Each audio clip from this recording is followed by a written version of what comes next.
Hello and welcome to I Am Well podcast. I'm your host Gemma, a nutritionist and a hormonal fasting coach, passionate about self-development through a holistic lens. But my biggest mission is to help empower women and get them to reconnect and trust their bodies again. So if you're a woman who just wants to better herself and live her best life, you're listening to the right podcast. So let's get to it.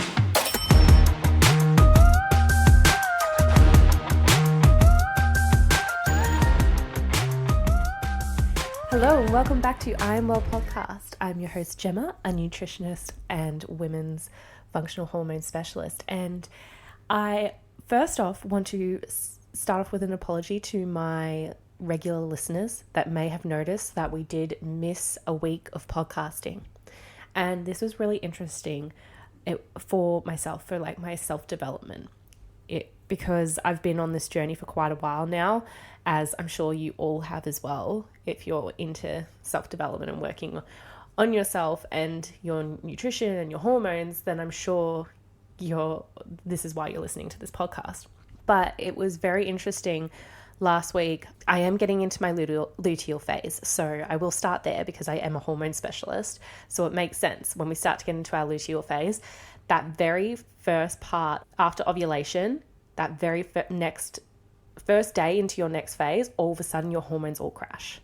So as a woman, everything that is still there subconsciously, like the work, yes, you might have done a lot of work on yourself, but there's always work to be done. And if there's something still there in your subconscious, this is where it's going to come out most predominantly in this stage of your cycle. And it hit me hard, I will admit.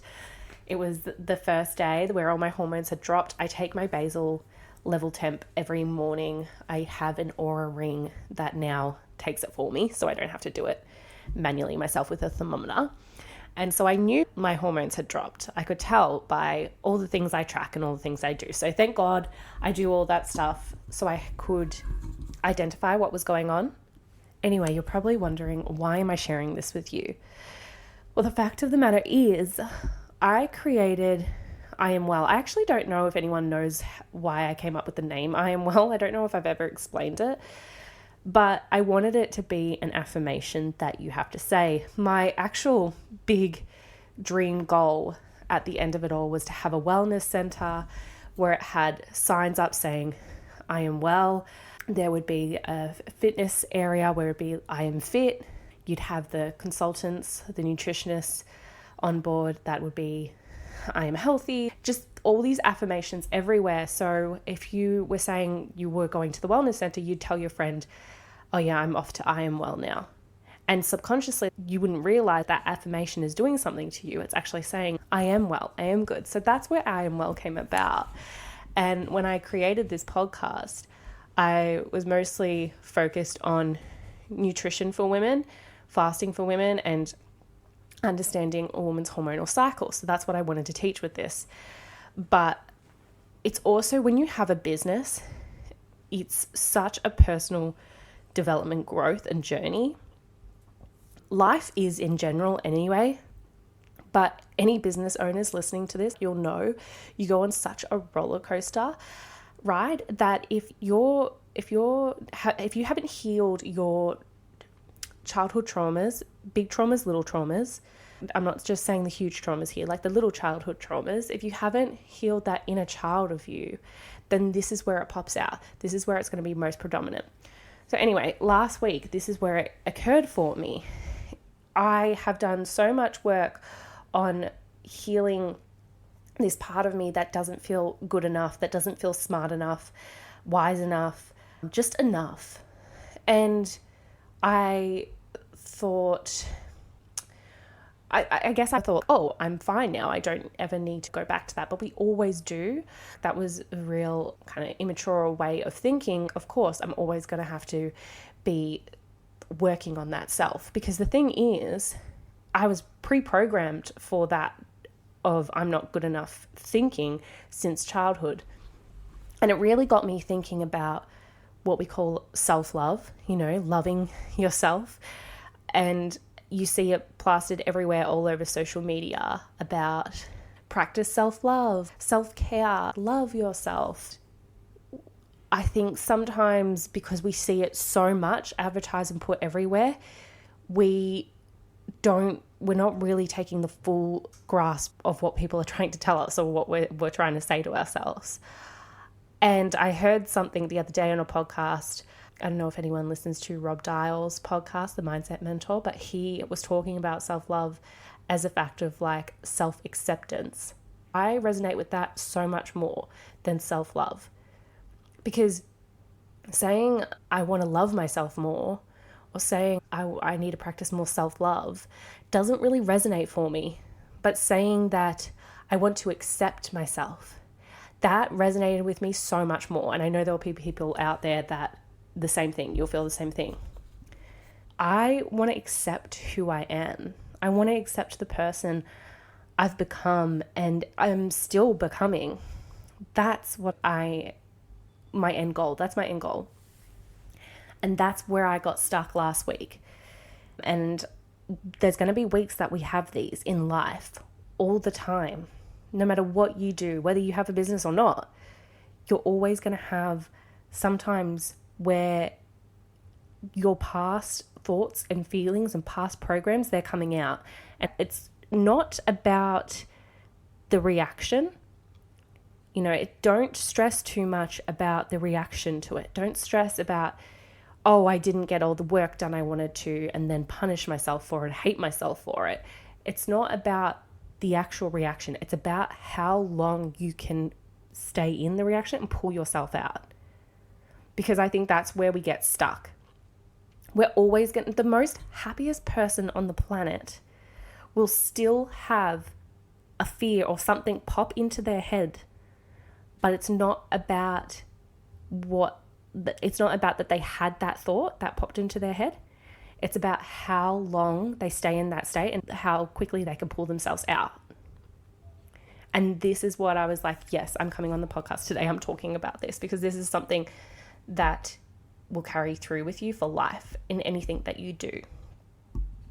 And when we think about it, when we're babies and when we're kids, like I've got my 5-year-old daughter, my 3-year-old son, and when I take them out and go to the shops and I watch them, sometimes my daughter's like running up and down, back and forth. She has got so much energy, mind you. Like if anyone studies human design, she is a generator. She is non-stop. And the thing is, and so in society today, that sort of behavior, the running around, the yelling, the screaming, even though they're having fun, it's still looked at as it's rude, it's abnormal. So we're made to feel like as parents, like we should pull our children in and say, come on, stop that behavior. And the children, they don't understand. They're like, oh, my mum doesn't love me at the moment. She's upset when I am like this. And that's how they are. That's their personality. That's them. And we're telling them to stop doing that. And then that's making them feel like that behavior then is bad, that they're bad.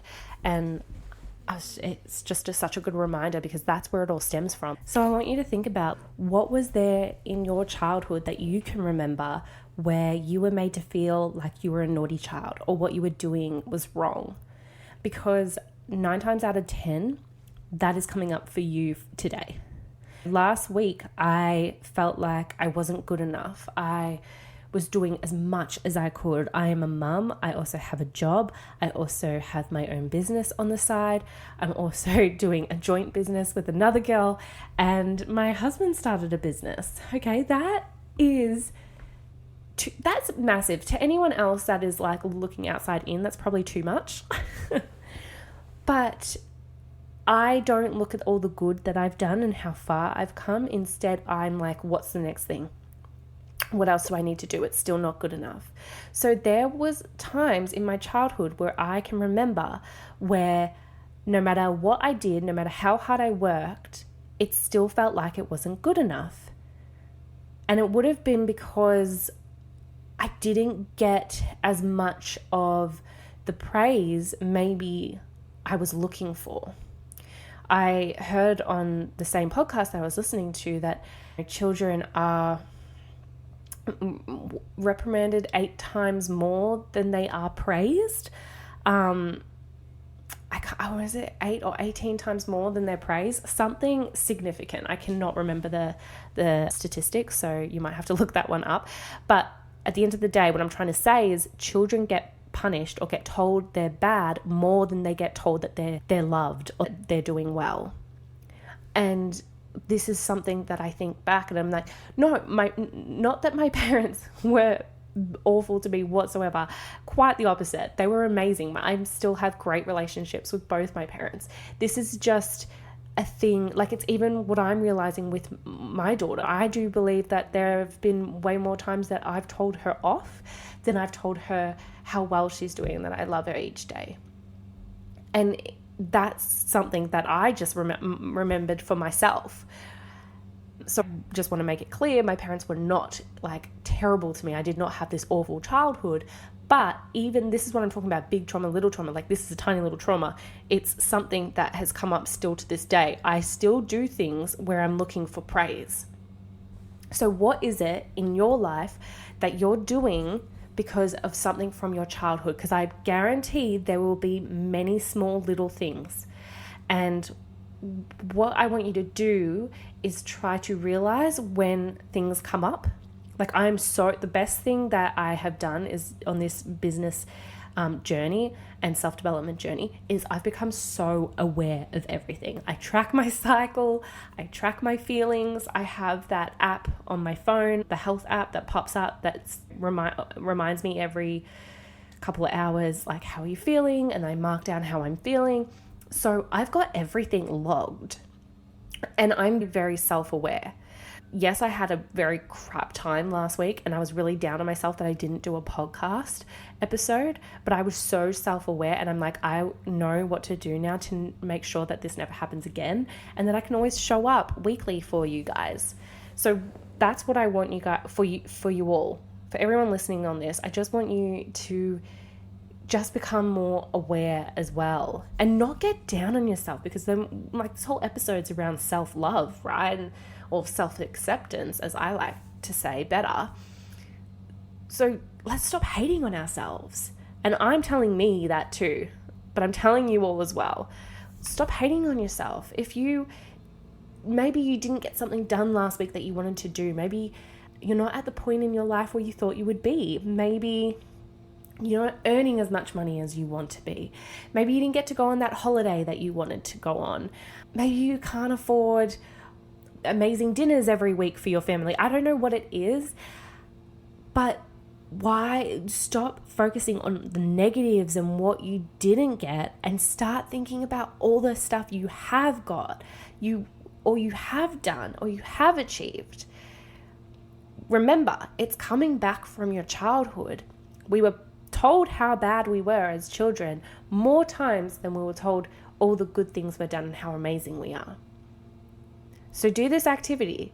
Pull yourself up when you're feeling anxious, when you're feeling sad, when you're feeling down, and write it down. Put it in your notes. Get that health app to remind you. And I know like any iPhone does it. Probably Androids have some sort of app that does that too. Write down how you're feeling throughout the day. And I don't want you to analyze it in that moment because it's not going to work. You have to come back to it when you're feeling in a better place. So wait until you're feeling better and then go back, look at it. And I want you to pull something out of your childhood that relates to that. And that's where the subconscious work needs to be done. I've worked with many mentors all around subconscious healing, childhood healing. And let me tell you, it never stops ending. There are mentors that have been in this for 20 plus years and they're doing incredible work and they're making millions of money, billions of money, like every year. But their work still needs to be done for them as well. So I never want you to think, oh, I've done it once, this is a quick fix. Nothing good enough in life is ever a quick fix. So yeah, that was a long explanation of what happened and why I didn't create a podcast episode last week. But as I said, this whole podcast, it's called I Am Well. I'm going to show up regardless of how I feel because I want you guys to be on the journey with me.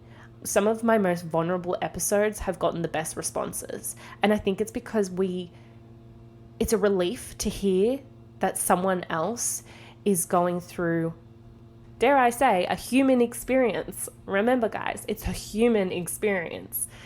We are not always happy and joyful and on top of the world. This is a human experience and it needs to be felt. And the more we push it away, the worse it gets. So sometimes it's just so nice to hear when other people are going through something. And it's not always people that are struggling for money or something like that. Some of the richest people in the world are also the unhappiest. So money, I want you to take that out of the equation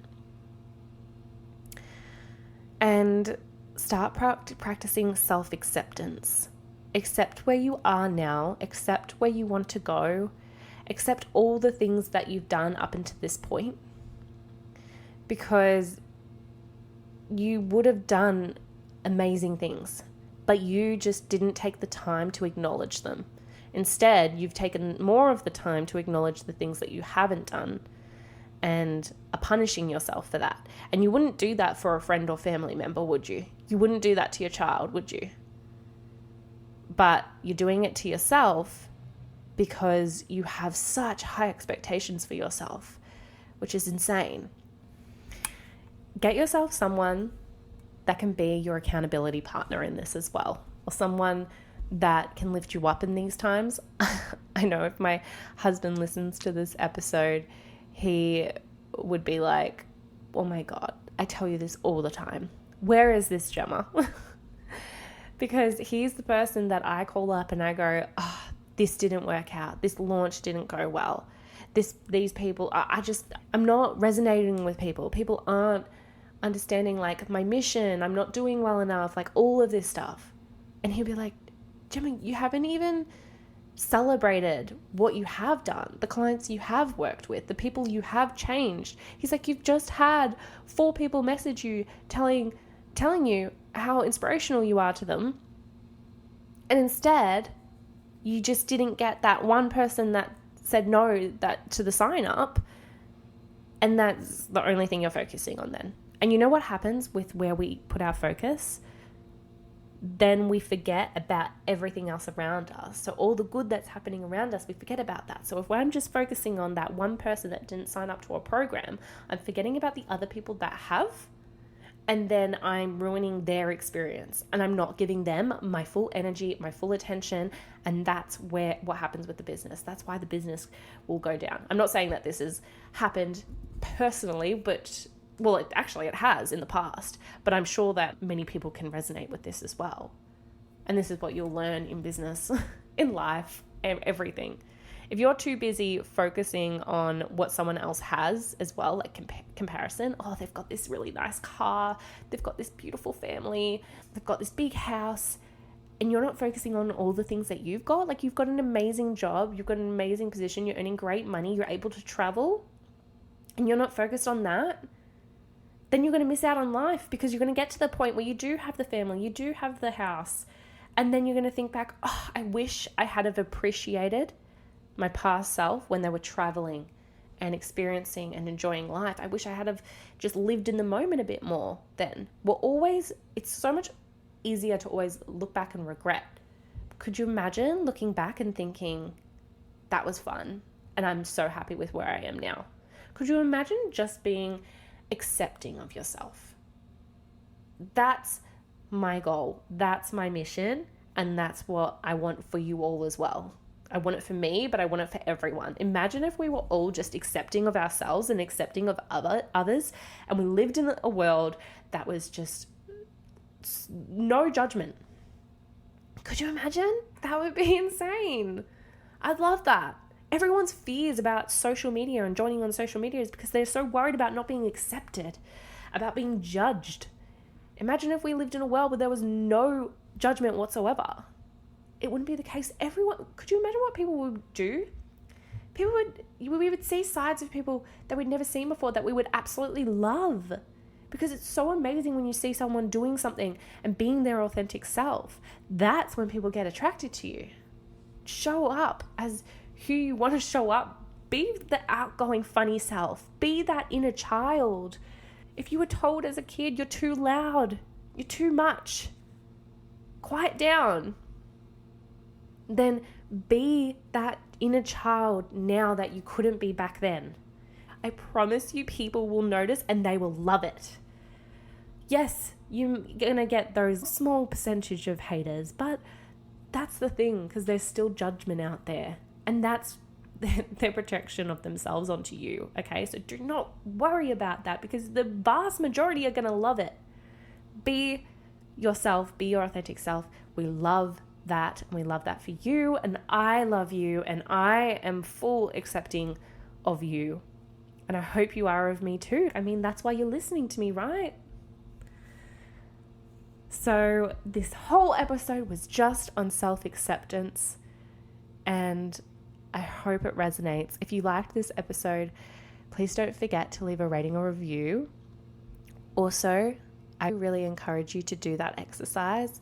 Make sure that you are jotting down when you're feeling down, when you're feeling anxious. Also, make sure if you're a woman and you're tracking your cycle, that you are tracking where you're at in your cycle, because it could most likely do with your hormones. I know that was what happened with me, as I explained. Also, in saying that, I have one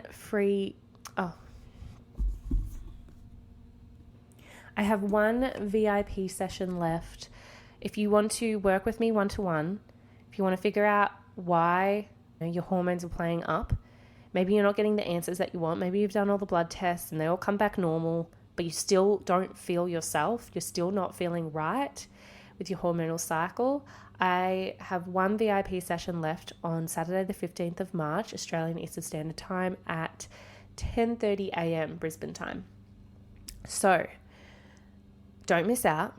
Fill out the application form in the show links down below, and I can help you get started on this healing journey, because it's everything all in one. And sometimes you can see all the health practitioners in the world, but they just don't have the time to focus on every aspect in your life. And that's where I come in. I'm a full hormone specialist and a lifestyle coach and a women's health coach. So I will be there for you every step of the way. So book in that session and we'll see what we can do. Okay? I love you all. I appreciate you all. Thank you for still listening, even though we had a small break last week. I promise you, I will be more on top of it now. And I accept myself for that last week. And I know after listening to this podcast, you will have accepted me for that as well, and accepted yourselves. So keep sending the love to everyone and bring the love back to yourself as well, because everyone deserves it. You all deserve it. Thanks for listening, and I will talk to you all in the next episode. Bye, guys.